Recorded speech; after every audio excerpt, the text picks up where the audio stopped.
Hi guys, welcome back to my channel. तो एक बार आपका फिर से स्वागत है रिएक्ट विद शिल्पी में। और अगर आप चैनल पे नए हैं तो चैनल को सब्सक्राइब कर सकते हैं। मैं बहुत ज़्यादा समय नहीं लेती, फटाफट से बात अपनी करती हूँ और निकल जाती हूँ, क्योंकि समय बहुत ज़्यादा इंपॉर्टेंट होता है सबका, हमारा, आपका और सबका। और यहाँ पे मैं कोशिश करती हूँ कि एक सच्चाई सामने रखूँ, एक जो फैक्ट है वो लेके आऊँ, किसी भी कंट्रोवर्सी का हो या फिर किसी भी स्टोरी का हो या फिर कोई भी मोटिवेशनल स्टोरी हो या फिर कोई इंस्पिरेशन हो।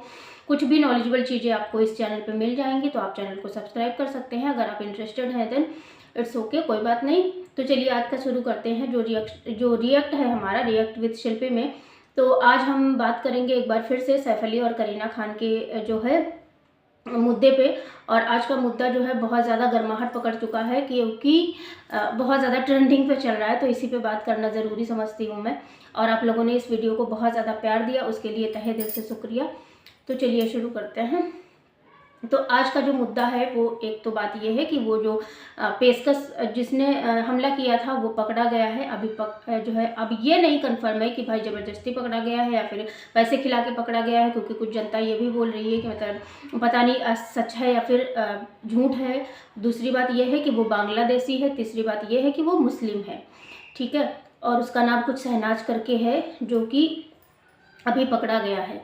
और दूसरी बात यह है कि जो सोशल मीडिया के जो खोखले इन्फ्लुएंसर्स हैं, उन्होंने अभी तक ट्विटर पर कोई भी ट्वीट नहीं डाला है। इस बात का मुझे बहुत अफसोस हो रहा है, क्योंकि यार ये जो एकजुटता, जो प्रेम, जो लड़ाई, जो झगड़ा, जो आपस में एक सारी मूवीज़ में दिखाते हैं ये लोग कि यार देखो हम एक दूसरे के कितना काम आते हैं, एक दूसरे को कितना प्यार देते हैं, एक दूसरे को कितना सपोर्ट करते हैं। उनमें से शायद 2-3 लोगों का बॉलीवुड से, वो भी हीरोइंस का आया है। जो हीरोइंस हैं हमारी मनीषा कोइराला, नहीं मनीषा नहीं, रवीना टंडन का आया है शायद, और 1-2 लोगों का और आया है। बाकी किसी का कोई ट्वीट वगैरह नहीं आया है, कुछ भी नहीं आया है, किसी ने सपोर्ट में कुछ भी नहीं बोला है। सामने से क्या बोल रहे हैं उनका नहीं पता है। और अगर बात करें कि इंटरव्यू के दौरान क्या बोल रहे हैं, तो वो बस ऐसे गोल गोल घुमा रहे हैं। लेकिन क्या सच में जो हमारे हीरो हीरोइंस होते हैं वो सच में ऐसे, मतलब जितने अच्छे या फिर जितना पॉजिटिव वो सामने लोगों के पेश होते हैं, क्या सच में वो इतने अच्छे हैं? अगर अच्छे हैं तो फिर एकजुटता उन लोगों ने क्यों नहीं दिखाई? चाहे वो सलमान खान हो, चाहे वो शाहरुख खान हो, चाहे वो अमिताभ बच्चन हो, अभिषेक बच्चन हो, कोई भी अक्षय कुमार हो, कोई भी बड़ी फैमिली या फिर बड़े स्टार जो जिनके साथ उन्होंने काम किया है, जिन्होंने उनके साथ बहुत ज़्यादा समय बिताया है, किसी ने कुछ नहीं बोला है। तो ये थोड़ा सा खोखली, बॉलीवुड की ये खोखली एकता दिखाई जाती है शायद। अब बात करते हैं कि करीना कपूर खान ने क्या ट्वीट किया है। तो करीना कपूर खान ने इंस्टाग्राम स्टोरी पे अपनी डाला है कि आप लोगों से विनम्र निवेदन उन्होंने किया है कि हमको इस परिस्थिति से निकलने का मौका दीजिए। और अगर मतलब थोड़ा सा जैसे झूठी अफवाहों पे ध्यान मत दीजिए, सोशल मीडिया क्या कर रही है या फिर सोशल मीडिया वाले सच कौन कौन सामने ला रहा है, क्या नहीं ला रहा है। तो थोड़ा सा मतलब धैर्य रखिए, ऐसा उन्होंने अपने ट्विटर में, उस पर इंस्टाग्राम स्टोरी पे शेयर किया है। तो ये बहुत अच्छी बात है। सही में जब किसी पे मुसीबत आती है तो हमें भी लगता है कि पेशेंस रखने की ज़रूरत होती है, चाहे हम हो, आप हो या फिर कोई सेलिब्रिटी हो, क्योंकि सेलिब्रिटी भी नॉर्मल इंसान ही होते हैं। वो बात अलग है कि हमें उन्हें इतना प्यार देते हैं, इतना सपोर्ट करते हैं कि वो पब्लिक फिगर बन जाते हैं, लेकिन है तो वो नॉर्मल इंसान ही, हम और आप जैसे, है ना। तो इस ऐसे में जो है बात ये उठ के आ रही है, जो सबसे बड़ा मेरे को अच्छा लगा वो ये अच्छा लगा कि जो सैफ अली खान की एंट्री हुई है हॉस्पिटल में, तैमूर अपने बच्चे को साथ में लेके, करीना कपूर क्यों नहीं गई इस बात का खुलासा अभी तक नहीं हुआ है उनके साथ हॉस्पिटल में, क्योंकि अभी जो न्यूज़ आई है उसमें ये पता चला है कि करीना कपूर भी घर पे थी। यानी कि टोटल 8 लोग थे, 4 नौकर प्लस उनकी जो नानी है वो नैनी, और करीना कपूर खान, उनके दोनों बच्चे, मतलब तैमूर, इब्राहिम और सारा, और करीना भी घर पे थी उस टाइम पे, जिस टाइम पे हमला हुआ है, यानी कि 2-2:30 बजे जो हमला हुआ है उस पर। तो अभी जो उन्होंने मतलब 8 लोग थे, तो 8 लोगों में 4 नौकर तो गए उनके साथ में हॉस्पिटल, और शायद नैनी भी गई थी। लेकिन हॉस्पिटल में जब एंट्री हुई तो ऑटो वाले, उनके साथ में ऑटो वाला गया था, ऑटो वाले के साथ में सैफ अली जी गए थे, और उनके साथ में डॉक्टर्स बता रहे हैं कि कोई और नहीं था, सिर्फ और सिर्फ उनका बच्चा था। हो सकता है वो लोग बाहर रह रहे हों, और उनकी जो एंट्री थी वो बिल्कुल धमाकेदार, एज ए हीरो बताई जा रही है। एज ए हीरो ऐसे बताई जा रही है कि उनके देखिए चोट लगी थी, चोट में वो जो चाकू से, जिस चाकू से उसने वार किया था उस चोर ने, उस चोर ने जिस चाकू से वार किया था उसकी नोक उनकी बॉडी में घुस गई थी। उसके बावजूद भी 5-6 जगह उनके गर्दन पे निशान भी थे, बॉडी पे निशान भी थे, जो कि इतना सारा ब्लड वगैरह बह रहा था। उसके बावजूद भी उन्होंने अपने बच्चे को लेकर गए हॉस्पिटल में और उन्होंने अपने आप को एडमिट कराया।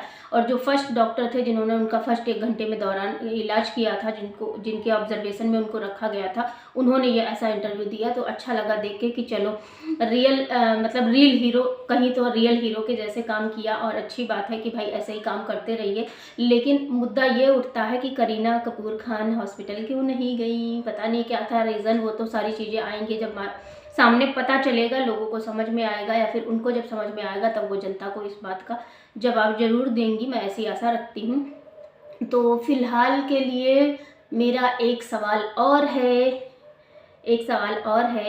कि बच्चे को, तैमूर इतना छोटा बच्चा है, 7 साल का बच्चा है, उसको लेके हॉस्पिटल जाना मतलब क्या है, ये समझ में नहीं आ रहा है। जैसा कि पिछली वीडियो में मैंने बताया था, कुछ लोग कह रहे हैं कि यार ये स्क्रिप्टेड है, ऐसा है वैसा है। लेकिन मैं अब बताऊँ ना, अब जो मैंने अभी देखा है उस बेस पे मैं कह सकती हूँ कि स्क्रिप्टेड तो नहीं है। बाकी यहाँ पे थोड़ा सा जनता का ओपिनियन भी पढ़ लेते हैं, क्योंकि जनता का ओपिनियन पढ़ना बहुत ज़्यादा ज़रूरी है। इसमें बीजेपी को भी हमला बनाया जा रहा है। बीजेपी का चुनाव जीतने के निम्न कारण है, जैसे झूठ बोलना, जुमला जीवी, फेक न्यूज, हिंदू मुस्लिम, मंदिर मस्जिद, नफरत फैलाना, दंगे करवाना, गुंडागर्दी करना, अंधभक्त, आरएसएस, भारत निर्वाचन आयोग, ईवीएम, न्यायालय, oh my God, ED, CBI, IT, police, electrical bond, और क्या है, गोदी मीडिया, गोदी यूट्यूबर, गोदी न्यूज़पेपर, बाप रे हम लोग भी पिस गए, BJP, IT cell, WhatsApp app, university, प्रचार तंत्र, अघोषित आपातकाल, हारने के बाद एमएलए और एमपी खरीदना, अधिकारियों का मदद, राज्यपाल, उपराष्ट्रपति, राष्ट्रपति, राज्यपाल, बीजेपी स्लीपर सेल, बीजेपी का बी टीम और आदमी, अडानी और अंबानी। बाप रे, इतना ज़्यादा फ्रस्ट्रेशन निकाला है किसी हमारे प्यारे से व्यूवर ने, जो कि बहुत ज़्यादा वैसी बात है, लेकिन क्या ही किया जा सकता है, क्योंकि आप हर चीज़ के लिए सरकार को नहीं जिम्मेदार ठहरा सकते हैं। और ये भी बात सही है कि जिम्मेदार सरकार ही है, क्योंकि भाई इतनी बड़ी सेलिब्रिटी की अगर आप रक्षा नहीं कर पाते हो, इतना आप उनको प्रोटेक्ट नहीं कर पाते हो, तो फिर क्या ही होगा, है ना। It's very true journalism bye. अच्छा, बाकी ये सारी चीज़ें हैं, ये अलग दिखता है और कंपेयर और स्टार केस क्लिप, कंग्रेचुलेशन बोला है किसी ने, शर्मा जी वॉचिंग। अच्छा, और क्या है, राहुल गांधी जिंदाबाद, नेक्स्ट पीएम राहुल गांधी के चाहने वाले कम नहीं है भाइयों, समझ रहे हो आप लोग, सुधर जाओ, है ना। फर्जी है, बहुत कुछ गड़बड़ घोटाला है बाबू भैया, बहुत कुछ गड़बड़ घोटाला है, ऐसा बता रहे हैं कुछ लोग। और सही में भाई क्या हो सकता है, क्या था, सब नाटक सजाया है गया है। अब चोरी ही नहीं करनी थी सेलिब्रिटी के ही घर, क्यों मुंबई में कोई और करोड़पति नहीं था क्या? ये तो बात सही है कि अगर चोरी ही करनी थी, क्योंकि देखिए ये मुद्दा थोड़ा सा, जितना हम लोग इजीली इसको ले रहे हैं उतना इजीली नहीं था, क्योंकि अगर उसको 1 करोड़ रुपए की ही ज़रूरत थी, वो किसी के घर में भी, भाई वहाँ जिस एरिया में, बांद्रा में जो लोग जहाँ पे रहते हैं ये लोग, वहाँ पे सब वीआईपी लोग रहते हैं, 1 से 1 करोड़पति, लखपति और अरबपति भी रहते हैं।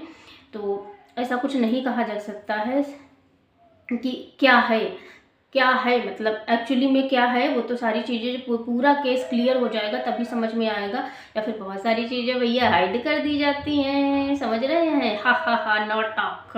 Amit Shah is master mind of this attack, वाह दैट्स ग्रेट। अमित शाह को भी इसमें वो किया जा रहा है ना।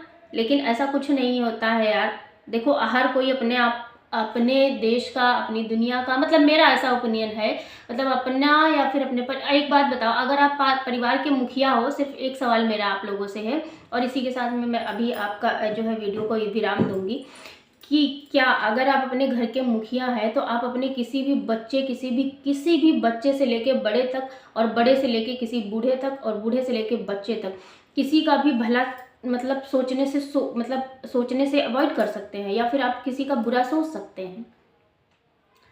मैं किसी के पार्टी के पक्ष में भी यहाँ पे बात नहीं करूँगी, हमारा वो तो अपना पर्सनल ओपिनियन है कि हम किसके सपोर्टर हैं किसके नहीं हैं।